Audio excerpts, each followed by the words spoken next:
I think that it is worrying. It is worrying for Erik ten Hag. We heard from Simon Stone earlier, and I'm not going to delve too much into that because I think you should watch that interview. It was fantastic. But he was saying that ten Hag wants a second midfielder, but it's not a priority because he hasn't got the money to do it effectively.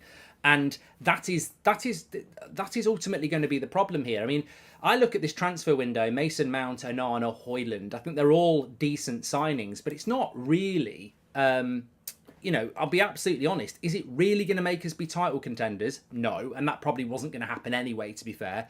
But does it really make us better than Liverpool or Arsenal? I mean, do you go into next season with those three signings confident that we're not going to go to Anfield and get our arse smacked again?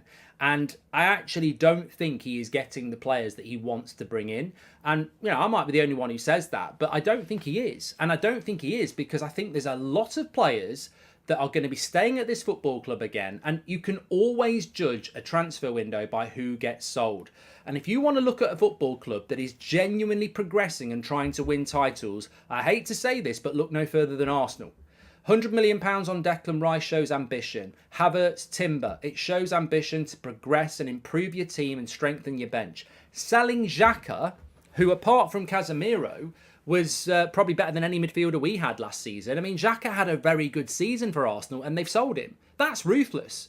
I just think it's it doesn't go unnoticed by me just how well Arsenal are run compared to Manchester United. And you really should, well, you shouldn't, but it's up to you. But I really do and have said and will continue to say that this summer transfer window will be actually assessed by how many players we sell, because there is absolutely no way that we have a manager that would say get rid of Ronaldo, get rid of De Gea, and wouldn't be saying, you're never going to say get rid of Ronaldo, get rid of De Gea, but I'd love to keep Martial and Maguire and McTominay. I'd love to keep those three. I don't pick them. That they're clearly not good enough, but I'd love to keep them over De Gea or Ronaldo. It's just not going to happen. But the problem is we can't bloody sell, and if you can't sell, you can't buy. And I worry about next season because we will have injuries, we will have to rotate. And if you're going into next season with players that weren't good enough last season, you're hoping for a miracle that they're going to improve. And, it's not just Maguire, McTominay, Martial, who I think three players that probably do need to be moved on. If they're going to stay, they've got to improve massively. But we already know Anthony's got to improve. Sancho's got to improve. Rashford's got to improve. Bruno's got to improve. Mount's got to come in and prove himself. And Arna will have to come in. Højlund will have to come in.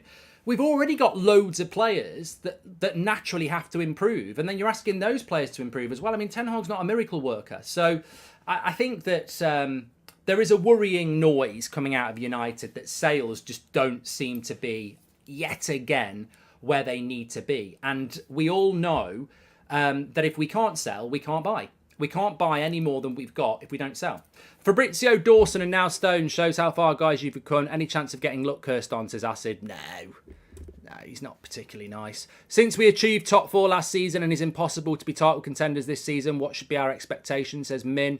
And I like Simon's assessment of how Højlund is a Ten Hag template player, but his defensive Murta and United difficulty to sell player because it's a huge club. I mean, what's Chelsea been doing? Charity, says Daniel. Well, look, if you were Ten Hag, who would be the 5 players you would sell immediately, says Bush. I've said this so many times. Obviously, Dean Henderson's got to go. Harry Maguire, Scott McTominay, Fred and Brandon Williams, and I'll keep going. Martial, those are the 6 I'd be moving out because I think that would generate £100 million. And it's, look, I could look in the eye of all those players and they'd probably tell me to piss off, which is fine. But I'd say, it's not personal, lads. I'm trying to raise £100 million so I can bring in Amrabat and try and improve the team. And you've had your chances and you're clearly not going to be good enough. So I want to move you on. It's football. That's football. That's how it works. I need you to move on. I just want to say this. I'll come back to the financial fair play in a minute, but just while it's in my head, this bloody nonsense, absolute bloody nonsense that Rasmus Højlund is an underwhelming signing. A few people were on about it this morning, and I think I tweeted about it. Who are you, and what do you know about Rasmus Højlund? You're talking out your arse. It's absolute bloody nonsense. Rasmus Højlund is underwhelming. Well, for a start, there's absolutely no way you've watched him. There's no way you've watched him enough, because I haven't watched him enough. And I don't think anybody's watched Rasmus Højlund enough to know that he's an underwhelming signing for Manchester United. So basically, you're just casting an opinion based on you think that Rasmus Højlund is an underwhelming signing for Manchester United. Well, I'd love to know what you thought when we bought Cristiano Ronaldo from Sporting Lisbon, with very little CV, which was completely about we played them in a pre-season friendly, and on the flight back, apparently the players were saying you've got to sign him, and United went and bought him. So it's almost like people are just spouting shit.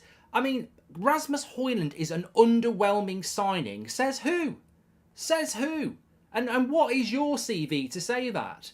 Have you watched him? Do you know his potential? And are you suddenly more informed than Erik ten Hag? Because I don't understand. And also, there's a fourth point to that.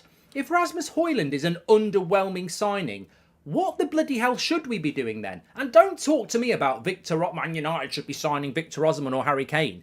Well, maybe you should do your bloody research, because if you're saying we should sign Kane or Osimhen and that Rasmus Højlund's underwhelming, you're basically confirming you're a double prat, because we can't sign Osimhen or Harry Kane because we haven't got the money to do it. And ultimately, they're probably not... We can't get hold of them. So... where do we go next then? If you can't get Rasmus Højlund, if you can't get Harry Kane and you can't get Victor Osimhen, where do we go next? And also, we haven't got the money to buy those sort of players. So, what do you want us to do? Magic an overwhelming striker from our arse? Do a magic trick. Here's a £150 million striker who's one of the world's best for 20 quid. Like, we are what we are. We have what we have. And we don't have £100 million to spend on a striker. We're going to have to spend about 50. And therefore, within the parameters that we've got, I don't think it's underwhelming for Erik ten Hag to identify a striker with the attributes that he feels will become world class, that he can hone and develop for £50 million and turn him into something special under his tutorship. It is not underwhelming. It is called managing expectations within the parameters that you have. And I, for one, would rather we bought Rasmus Højlund for around £50 million, who has the potential to be something really special, than spend £50 million on someone like Jonathan David, who I think will plateau at a certain level and doesn't have the potential of a Rasmus Højlund. I don't think it's underwhelming, because there is no real alternative.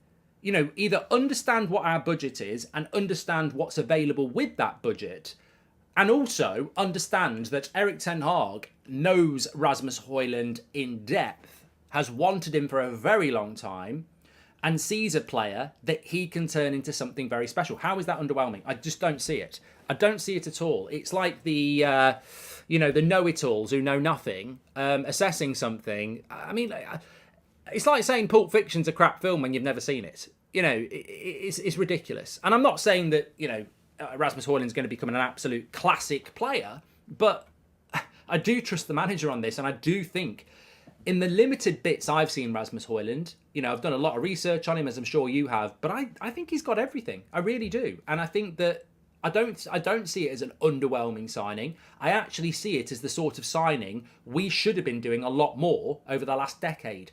I would rather we went for somebody like a Rasmus Højlund than buying strikers that are past it, expensive, and have no future. As much as I liked Zlatan, Ronaldo and Cavani, what did they actually offer the long-term future of Manchester United? And were they not on the decline from the great players that they were? And were they not expensive?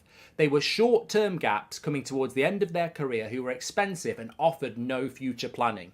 The flip side of that is that Rasmus Højlund, whilst a risk, and any signing is a risk, whilst a risk, he is young, he can be developed, he's not ridiculous money, and he could be at the club for the next 5 to 10 years. I would take that every day of the week, other than a Cavani who might be here for a year and is clearly declining and expensive.